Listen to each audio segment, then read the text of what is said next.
நண்பர்களே வணக்கம். இந்த எபிசோடில் நம்ம கங்குவா படம் இப்போ எப்படி இருக்குது.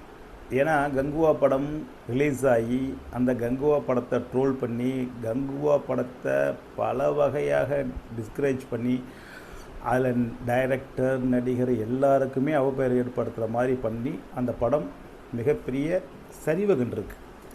இப்போ அந்த படம் எப்படி இருக்குது? ஏன்னா இப்போ அந்த படத்தில் சில கட் பண்ணிட்டு சில விஷயங்களை குறைச்சி அந்த படத்தை ரிலீஸ் வந்திருக்கு. இப்போ இன்றைக்கு அந்த படம் எப்படி, முன்னாடி ஏன் அந்த படம் இவ்வளோ பெரிய சரிவை சந்திச்சிச்சு அப்படின்னு பார்த்தோம்னா, இதுக்கு ஒரே காரணம் தயாரிப்பாளர் கொடுத்த ஹைப்பு, நடிகர் கொடுத்த ஹைப். எப்போதுமே படம் நாம் எப்படி எடுத்துருக்குறோம், அது எப்படி வெளியாக போகுது, மக்களை எப்படி ரீச் ஆக போகுதுங்கிறது நமக்கு தெரியவே தெரியாது. பிரசவம் மாதிரி தான் அது வெளியாகி அன்றைக்கு முதல் ஷோவில் முதல் காட்சியில் ரசிகர்கள் பார்த்துட்டு அவர்கள் கொடுக்குற ஆர்ப்பரிப்பும் பாராட்டும் தான் ஒரு படத்தை மிகப்பெரிய சக்ஸஸை கொடுக்கும். இவர்கள் இந்த படத்தை எடுத்து ரிலீஸ் பண்ணுறதுக்கு முன்னாடி பேசின பேச்சில் ஆட்டிடியூடெலாம் சரியாக இல்லை. அதாவது இவங்க என்ன சொல்லியிருக்கணும், இந்த மாதிரி புது முயற்சி பண்ணியிருக்கிறோம், இந்த மாதிரி பெரிய பொருட்செலவு செய்திருக்கிறோம், இதை உங்களை நம்பி தான் பண்ணியிருக்கிறோம், மக்களாகிய உங்களை நீங்கள் ரசிக்க வேண்டும் என்பதற்காக பண்ணியிருக்கிறோம், நீங்களாம் திரையரங்குக்கு வரணும், வந்து ரசிக்கணும், இதை வெற்றி பெற செய்யணும் அப்படின்னு டவுன் டு எர்த்தாக அதை பேசியிருந்தோம்னா யாருமே ட்ரோல் பண்ணியிருக்க மாட்டாங்கங்கிறது என்னோடய அபிப்பிராயம். ஏன்னா அதிகப்படியான ஹைப், அதிகப்படியான பேச்சு சில சமயங்களில் விரக்தியும் கோபத்தையும் ஏற்படுத்தி இந்த மாதிரியான விஷயங்கள் பண்ணிடுது. இதேமாரி கங்குவா போன்ற படங்கள் வேறு எதுவும் வரலையா? எல்லா படத்தையும் இப்படி தான் ட்ரோல் பண்ணுறோம்னா நிச்சயமாக இல்லை. இந்த படம் தான் இது முதல் முறையாக இவ்வளோ பெரிய ட்ரோலை சந்திச்சிருக்கு, இவ்வளோ பெரிய பிரச்சனையை சந்திச்சிருக்கு. இதற்கு பல காரணங்கள் சொன்னாலும் படம் எடுத்த விதத்திலையும் சில குறைபாடுகள் இருக்கிறதுனால தான் அந்த படம் சரியாக இல்லை. இப்போது அந்த படத்தில் முதல் 15 நிமிஷம் தேட்டரில் நம்மளாம் உட்கார வேண்டிய அந்த 15 நிமிஷம் உட்கார வைக்க வேண்டிய அந்த 15 நிமிஷத்தை என்ன கையாண்டிருக்காங்க அப்படின்னு பார்த்தா, பவுண்டி ஹண்டர்ஸ்ன்னு சொல்லிட்டு நம்ம தமிழ் ரசிகர்களுக்கு பரிச்சயம் இல்லாத, ஒட்ட முடியாத, நம்ப முடியாத காட்சி அமைப்பு வச்சதுனால தான் நம்ம அந்த படத்தில் போய் செட் ஆக முடியல. இப்போ அந்த படத்தில் அந்த காட்சி அமைப்புகளை குறைச்சிருக்காங்க, அந்த சாங்கை தூக்கிட்டாங்க, சில விஷயங்களை குறைக்கிறதுனால அது கிரிப்பாக கொஞ்சம் நல்லா இருக்கு. இப்போ அதே போல் கங்குவாவை காட்டும்போது அவங்கள் பகுதிகளை கிராஃபிக்ஸில் காட்டும்போது இப்போ சில விஷயங்களை குறைச்சதுனால பார்க்கறது நல்லா தான் இருக்குது.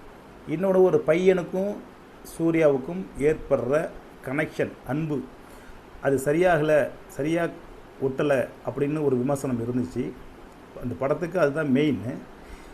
அந்த தீமு கூட பில்கில் அப்படின்ற ஒரு படத்துலேருந்து அந்த போர்ஷன் மட்டும் அந்த பையனுக்குமான உறவை அந்த கான்செப்ட் அங்கேருந்து உருவிருப்பாங்க போல இருக்குது. அந்த கான்செப்டில் பார்த்தா இப்போ பார்க்கும்போது, ஏன்னா எல்லோரும் சொல்லி இப்போ பார்க்கும்போது அது கொஞ்சம் பார்க்குறது மாதிரி தான் இருக்குது. எனக்கு என்னமோ அந்த பையனோட தேர்வு கொஞ்சம் சரியாக பண்ணியிருக்கலாமோ, மனசில் பச்சுன்னு ஒட்டுற மாதிரியான ஒரு உருவத்தை ஆளை தயார் பண்ணியிருக்கலாமோ, இது பரிச்சயம் இல்லாத அந்நியமாக தெரிகிறாரோ அந்த பையன் அப்படின்ற மாதிரி இருக்குது. ஏன்னா ஆரம்பத்தில் அது பொண்ணா பையனாங்கிற குழப்பம் ஏற்படுற அளவுக்கு அது மேலே நம்ம யார் இது, அந்த அவரோட பையனா பொண்ணான்னு குழப்பமாக இருக்குது. இது மாதிரியான சில விஷயங்களாலேயே அது நம்ம ஒட்ட முடியாமல் போகுது. அதுபோல் அந்த ரியாக்ஷன்ஸ்லாம் அவ்வளோ எஃபெக்டிவாக இல்லாதனாலையும் நாம் அதில் ஒட்ட முடியாமல் போகுது. நடிப்பில் சூர்யா மிகப்பெரிய நடிகர் தான். இன்னும் இந்த இதை கையாண்ட விதத்தில் ஹாலிவுட் படங்களில் ரெஃபரன்ஸாக எடுத்து அந்த ரியாக்ஷன் ஆக்ஷன்ஸ்லாம் பார்வையாலும் உடல் மொழியாலையுமே காட்டக்கூடிய வகையில் செஞ்சுருக்கலாம். ஆனால் இதில் சராசரியாக நம்ம தமிழ் எப்போதுமே செய்யக்கூடிய அளவில் சோகத்தையும் அந்த கோபத்தையும் சத்தமாகவும் இப்படி காட்டக்கூடிய வகையில் இருக்கிறதுனால தான் நமக்கு சலிப்பு தட்டுது. சின்ன ரியாக்ஷன் எவ்வளோ படங்கள் இருக்குது, உடல் மொழியும் பார்வையும் காட்டக்கூடிய அற்புதமான காட்சி அமைப்பை இந்த படத்தை தவற விட்டுருக்காங்க. ஹாலிவுட் படம் பண்ணுறேன்னு சொன்னால் ஒரு சண்டை மட்டும் பத்தாது, சண்டையை மட்டுமே நம்பி ஒரு படம் எடுக்க முடியாது.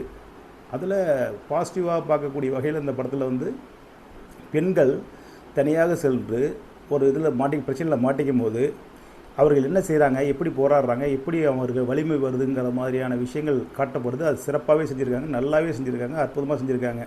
இது பெண்களுக்கு ஊக்கப்படுத்தும் வகையிலும் பெண்கள் எங்கே போனாலும் யாரையும் நம்பாமல் தனியாக துணிஞ்சு எதிர்கொள்ளலாம் அப்படிங்கிற எண்ணத்தை உருவாக்கக்கூடிய வகையில் இருக்குது. இந்த மாதிரி ஒரு 10 சீன் இந்த படத்தில் வச்சுருந்தாலே இந்த படம் மிகப்பெரிய வெற்றியை கண்டிருக்கும். இந்த படத்தில் காட்சியாக விஎஃப்எக்ஸ் எடுத்துகிட்டு அதை ஒன்றுக்கு ஒருத்தனால தான் ஈர்ப்பும் அதில் ஈடுபாடும் நமக்கு வராமல் இருக்குது. இந்த படம் திட்டாக போகுது. எல்லா காட்சி அமைப்பும் நடிகர்கள் எல்லாம் சிறப்பாக நடித்திருந்தும், செட்டுக்கு போட்டிருந்தும், ஓரளவு செலவு செய்திருந்தும், இவருக்கு சொல்வது போல் இல்லாமல் ஓரளவு செலவு பண்ணியிருந்தாலும் இதை ஹைப் கொடுத்தால் மட்டும்தான் இவ்வளோ பெரிய சரிவை சந்திச்சிருக்கு. ஆனால் இன்றைக்கு இப்போ இந்த படத்தை தேட்டரில் போய் பார்த்தீங்கன்னா, ஏற்கனவே பல விமர்சனம் கேட்டுட்டதுனாலையும் நமக்கு அது மேலே ஒரு அதிருப்தியில் இருந்ததுனாலையும் தேட்டருக்குள்ளே பார்க்கும்போது அந்த படம் பார்க்கக்கூடிய படமாகவே இருக்கிறது.